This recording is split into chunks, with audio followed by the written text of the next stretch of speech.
जय हिंद दोस्तों, मैं हूं आपका दोस्त राकेश दमै और आज इस बार कुछ सीरियस बातें इस वीडियो के ज़रिए आपके साथ करना चाहता हूं। हमारे चैनल में लगभग हर कोई सब्सक्राइबर एक स्टूडेंट है, मैं भी। हर एक स्टूडेंट के सपने होते हैं कि बड़ा होकर वो कोई ऐसा काम करे कि लोगों के लिए वह एक मिसाल बन जाए। उस सपने को लेकर वह हर दिन सुबह उठता है और अपनी कड़ी मेहनत के ज़रिए हर काबिल कोशिश उस सपने की ओर करता है। अगर मेहनत, लगन और शिद्दत से की गई हो तो मंजिल भी उसे एक दिन ज़रूर मिल जाती है। आज हम एक ऐसे ही इंसान की बात कर रहे हैं जो उस सफलता के शिखर पर था जहां आज हर एक स्टूडेंट फ्यूचर में खुद को देखता है। कई असफलताओं को मात देते हुए सुशांत सिंह राजपूत भी अपनी कड़ी मेहनत से इस मुकाम पर जा पहुंचे थे। बट आज रविवार दिन को जो न्यूज़ हमने सुनी, जिससे पूरा देश एक तरीके से युवा जो उन्हें फॉलो करता था, जो उनके फॉलोअर्स थे, वो सहम गए। हर एक चीज़ होते हुए भी उन्हें इस तरह का डिसीज़न क्यों लेना पड़ा, इस तरह से ये सोच में एक तरीके से हम पूरा खो गए कि ऐसा क्यों हुआ। यहाँ हम इस बात की चर्चा नहीं करेंगे कि इस तरह यह फैसला उन्होंने क्यों लिया और उसकी वजह क्या थी। यहाँ उनसे यह गलती क्यों हुई, उसके बाद के पीछे का कारण जानने की कोशिश करेंगे। गॉड ने दिया हुआ सबसे बड़ा गिफ्ट ज़िंदगी है। अगर इंसान को ज़िंदगी से ज़्यादा मौत आसान लग जाए, यह सिचुएशन हमें सोचने पे मजबूर कर देती है। जहाँ तक मेरी समझ है और मैंने जहाँ तक पूरे वीडियोस देखे रिगार्डिंग, उसमें ये एक बात मुझे समझ में आई कि सर के लाइफ में एक ऐसा पर्सन नहीं था कि जिन्हें वो हर एक चीज़ अपने दिल की बयां कर सके या बता सके। उनके पास बाहरी तौर से देखने पे हर एक चीज़ थी, पैसे थे, शोहरत थी, फेम था, लोग उन्हें चाहते थे, पर एट द एंड जब वो रात में अपने पास खुद अकेले जब होते थे, तब कहीं ना कहीं वो अकेले खुद के ख्यालों में खुद से अकेले थे, ऐसा बोल सकते हैं। उनके साथ यह बात हो रही थी कि जब भी हम मुश्किल में होते हैं, परेशानी में होते हैं, हम उस बात को बिना शेयर करे खुद के अंदर ही दबा कर रखना सही समझते हैं। बट ऐसी बातें दबा कर रखने से यह बातें आगे जाके बड़ा सीरियस इशू बना देती है। हमारे डेली लाइफ में इसका बहुत सारा असर देखने मिलता है। हमारे कॉन्फिडेंस, एनर्जी, जोश, स्माइल, लोगों के लिए लगाव, अच्छी सोच, इन सब से हमें दूर कर देती है। हम अकेले रहना ज़्यादा पसंद करने लगते हैं।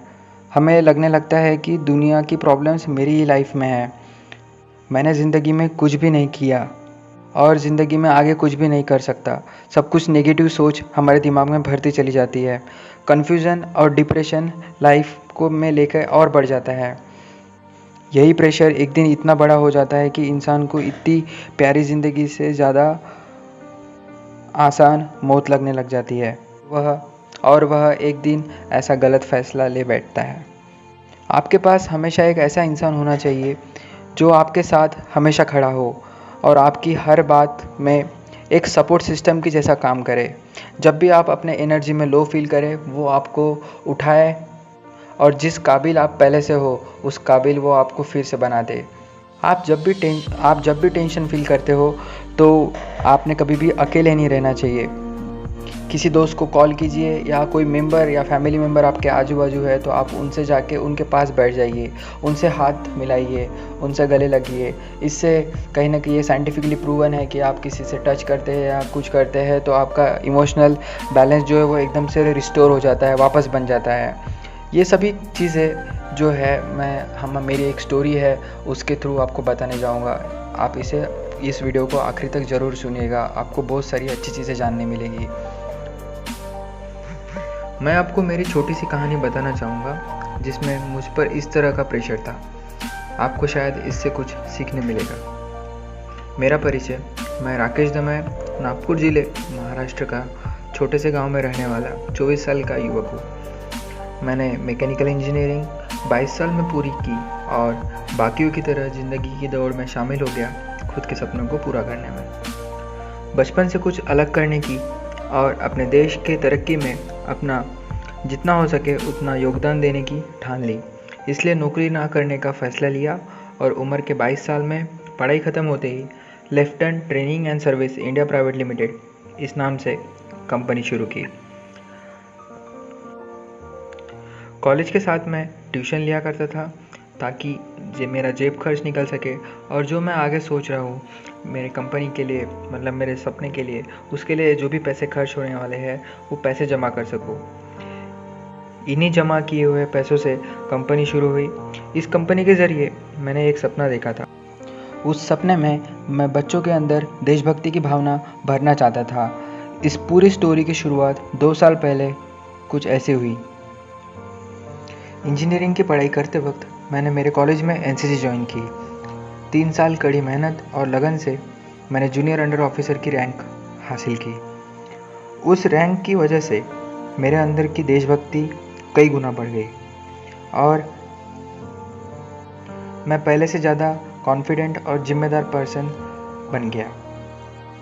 उस दिन मैंने ठान ली कि अपने देश के लिए कुछ अलग करना है और इस काम को करने के लिए मेहनत शुरू कर दी।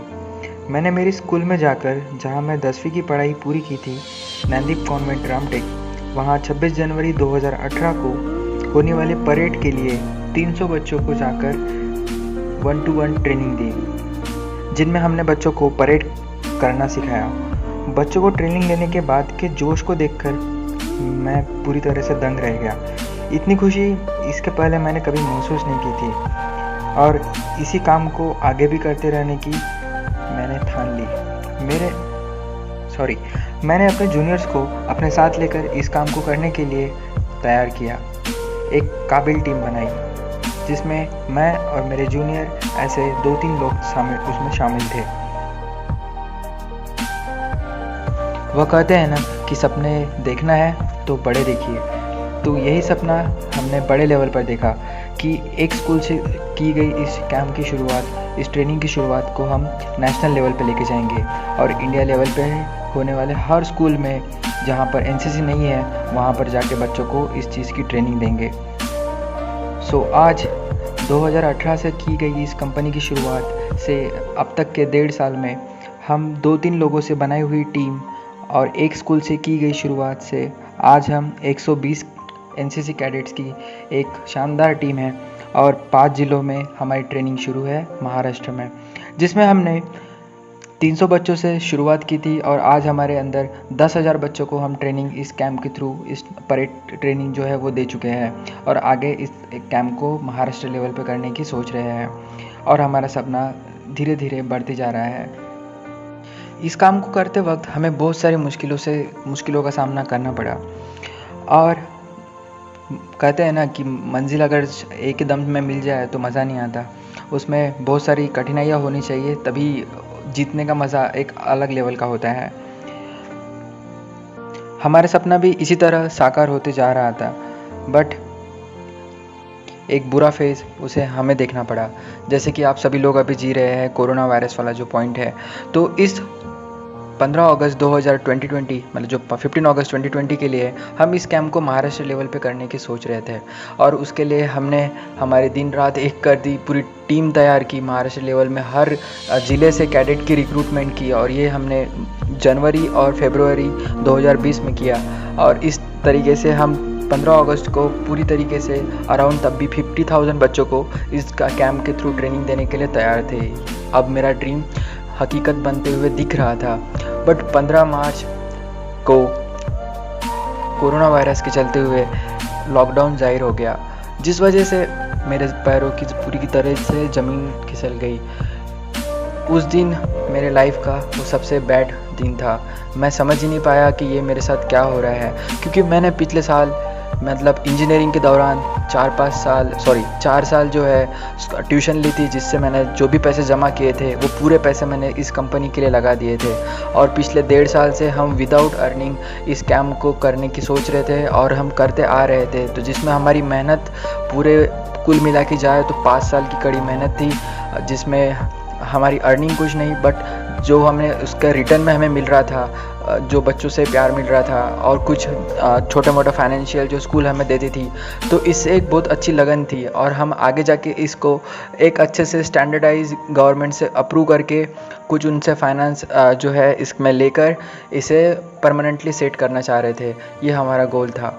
बट उस 15 तारीख को मैंने बहुत अलग तरीके का टेंशन और प्रेशर झेला, क्योंकि मैं सबसे ऊपर लीड कर रहा था और मेरे नीचे मेरे कैडेट्स 120 कैडेट्स मेरे ऑर्डर्स के लिए वेट कर रहे थे, जहाँ पर वो चाहते थे कि अब हम क्या करें। ऐसा होता है जब आप किसी टीम को ऊपर से लीड करते हैं तो एवरी बुलेट जो होती है, जो भी एक मुश्किल आई है, वो आपको झेलनी पड़ती है। तो उस दिन का पॉइंट मुझे संभाला नहीं जा रहा था और पूरी तरीके से मैं उस दिन टूट गया था। समझ नहीं आ रहा था क्या करना चाहिए। कंटिन्यूअस 2-3 दिन डिप्रेशन में रहने के बाद मैंने मेरे दोस्तों से इस बात को शेयर किया और उनको शेयर करने के बाद उन्होंने मेरी प्रॉब्लम समझी और मुझे बहुत अच्छे से समझाया और मेरा प्रेशर कम किया। उस दिन अगर मैं उन मेरे दोस्तों से अगर इन चीज़ों के बारे में डिस्कस नहीं करता तो आज मैं आपसे ये मतलब अच्छी तरीके से बात नहीं कर पाता और कोई अलग ही या फिर बहुत और ज़्यादा डिप्रेशन में चले जाता। तो अगर हमारे दिमाग में कोई भी बात आती है गलत तरीके की, तो उसे हमें बातों के साथ मतलब अपने दोस्तों के साथ शेयर कर देना चाहिए। उस चीज़ को हमें और बड़ी लेवल तक अंदर ही अंदर खुद के अंदर घुटन जो है वो बढ़ते नहीं देना चाहिए। तो इसी कंक्लूज़न के साथ मैं अपनी ये जो स्टोरी है वो यहाँ पर ख़त्म करता हूँ। आज मैंने इस प्रॉब्लम का एक सॉल्यूशन निकाल लिया। पिछले 2 महीनों से अप्रैल और मई से मैं यूपीएससी के लिए प्रिपेयर कर रहा हूँ। आखिर में हमें देश के लिए कुछ करना है। अगर मैं यहाँ से नहीं तो मैं किसी और से जाऊँगा। तो हर एक प्रॉब्लम का एक अल्टरनेटिव हमेशा आपके पास में रहता है। तो प्लीज़ कभी पूरी की तरह हिम्मत मत हार लीजिए। आपके प्रॉब्लम्स के लिए हर एक कहीं ना कहीं एक छोटा सॉल्यूशन आपका वेट कर रहा है। बस हमें थोड़ा देर रुकना है, वो चीज़ें चली जाएंगी और अच्छी चीज़ें आपके लाइफ में धीरे धीरे आना शुरू हो जाएंगी। बट आपको थोड़ा सब्र बना के रखना होगा। मैंने डिस्क्रिप्शन में अपने कंपनी के यूट्यूब चैनल की लिंक दे दी है। अगर आपको कंपनी के बारे में कुछ अच्छे वीडियोस देखना है तो आप ज़रूर देखिए। मैं आपको सजेस्ट कर रहा हूँ, आप ज़रूर देखिए, आपको बहुत पसंद आएंगे। आशा करता हूँ मेरे छोटे बहन भाई जो इस चैनल के ज़रिए मुझसे जुड़े हुए हैं उन्हें इस कहानी से कुछ सीखने मिला होगा। सदा मुस्कुराते रहिए। ज़िंदगी एक ही बार मिलती है, उसे हर पल स्माइल के साथ उसका स्वागत कीजिए और अपने सपनों के लिए कड़ी से कड़ी मेहनत कीजिए। वो एक दिन ज़रूर पूरे होंगे। आशा करता हूँ आपको ये वीडियो अच्छा लगा होगा। प्लीज़ आपको अगर इसी तरह के वीडियो आगे भी देखना चाहते हैं तो कमेंट में हमें बताइए, मुझे अच्छा लगेगा। अगर वीडियो अच्छा लगा होगा तो इस वीडियो को, क्योंकि मैंने ये पूरे अपने इमोशंस और फीलिंग्स से बनाया है, तो प्लीज़ ये वीडियो को लाइक कीजिए। यहाँ पर आपसे विदा लेता हूँ। जय हिंद।